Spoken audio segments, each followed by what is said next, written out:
Listen, oh listen, everybody listen, there is big news.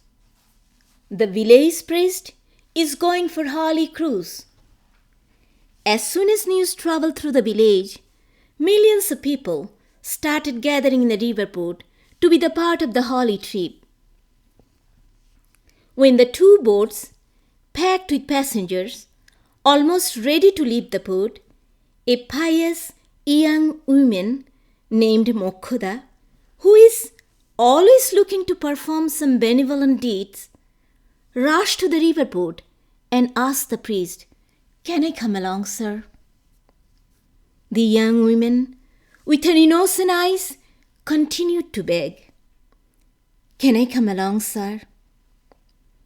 It was hard to say no, but still the priest apologized. "Dear, I wish I can take you, but the boats are full. There is no room for you." The widow cried, "I'm touching your feet. Please let me in. I'll manage my seat somehow." The priest was impressed by her intense desire to be the part of the holy trip, replied, "All right, dear. But ask hesitantly, what will you do with your young child?" Mokhoda said, "Rakhal? He will stay with his aunt. When Rakhal was born, I was suffering from fever of unknown origin. There was no hope that I would survive. Since then, my sister Annoda raised him like her own child. He will stay safe and happy with his aunt, more so than with his mom." The priest agreed to take Mokhoda on the holy trip. Mokhoda soon went home to get her luggage and say goodbye to her friends and elders. When she arrived in the port, after touching the elders' feet and saying goodbye to her friends, she saw Rakhal was already sitting in the boat. She asked, "Why are you here?" Rakhal said, "I'll go to the ocean." The mother said, "Going to the ocean? Come down, boy." As much as she tried to pull his arm, he secured his seat tightly. At last, the priest said with his affectionate voice, Okay, let him come along." Mokhoda was furious and told her son, "I'll throw you into the ocean." As soon as she heard her own voice, her chest started feeling heavy with regrets. She closed her eyes and said, "Oh Lord, oh Lord." Quickly she took her son in the lap and started hugging and kissing him all over his body. The priest said in a whispering voice, "Shame, shame, shame, shame. You should never curse your son like this." It was decided Rakhal would go with them. When Annoda heard this rumor, she rushed to the port and asked Rakhal, "Where are you going?" Rakhal said, "Aunt, I'm going to the ocean. I'll be back." Annoda frantically told the priest, "Thakur, he's a rotten boy. Who'll take care of him? Since his birth, he has not lived a day without me. Where are you taking him? Please give him back." Rakhal said, "Aunt, I'm going to the ocean. I'll be back."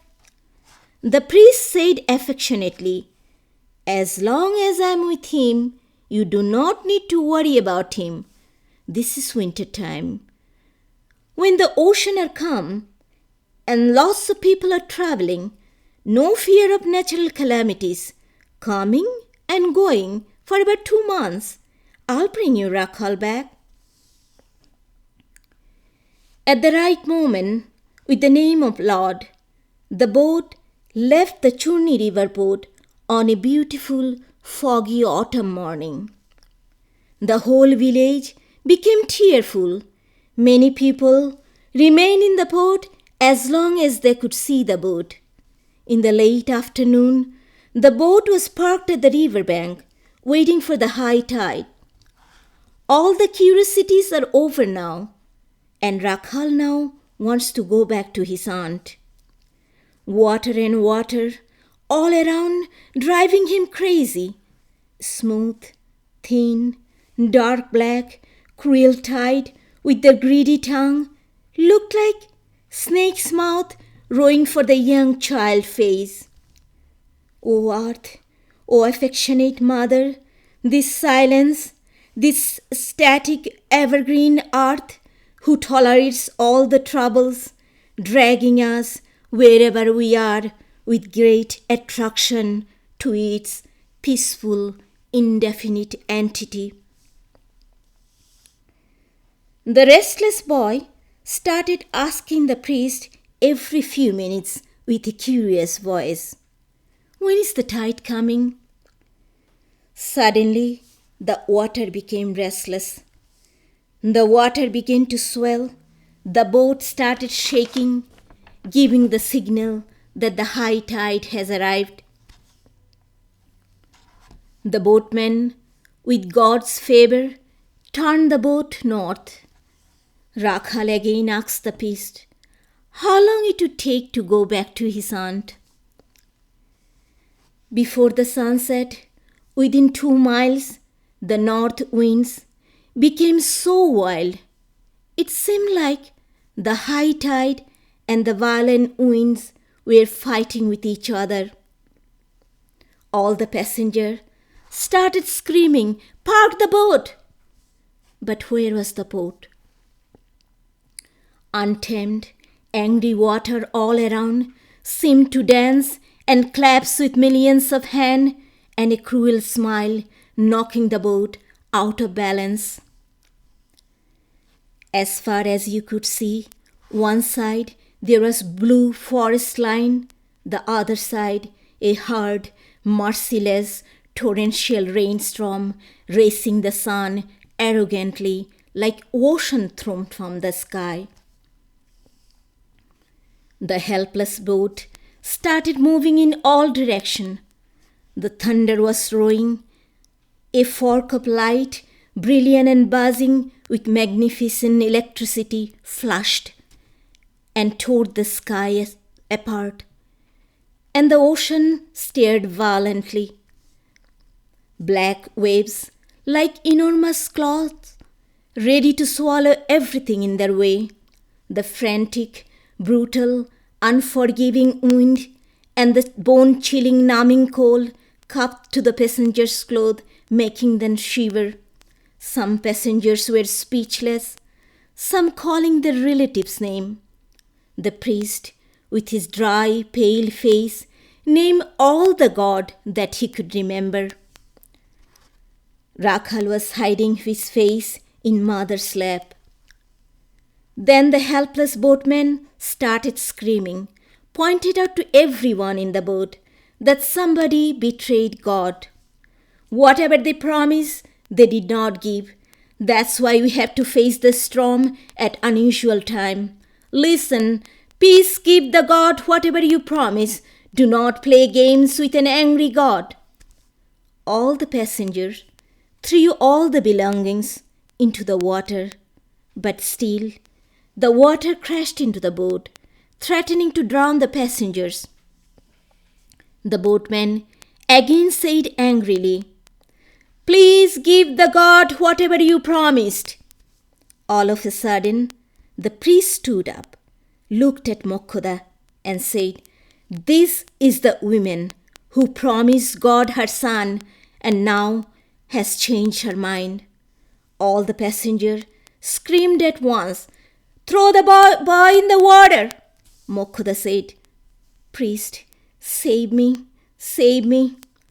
The priest, now angry, said, "I will save you now. You lost your mind with anger and promised God your son. Now I will save you. Do not break your promise. If you do, we all will be drowned." Mokhoda said, "I am an ignorant woman. Whatever I said, I did not mean it. God knows, whatever I said, that's a lie. A mother cannot sacrifice her child for anything. Before she could finish her words, all the passengers pulled Rakhal from his mother's lap. The priest closed his eyes and turned away. Suddenly, he felt sharp pain, like electric shocks and snake bites in his head. The priest screamed, "Hold! Hold! Hold!" When the priest turned his head, he saw Mokkhuda fainted under his feet. For seconds, in the boiling water wave, the little boy, as he opened his eyes and said, "Auntie," and then disappeared in the ocean. "I'll get you back!" The priest jumped into the water. The sun went down. The priest never came back.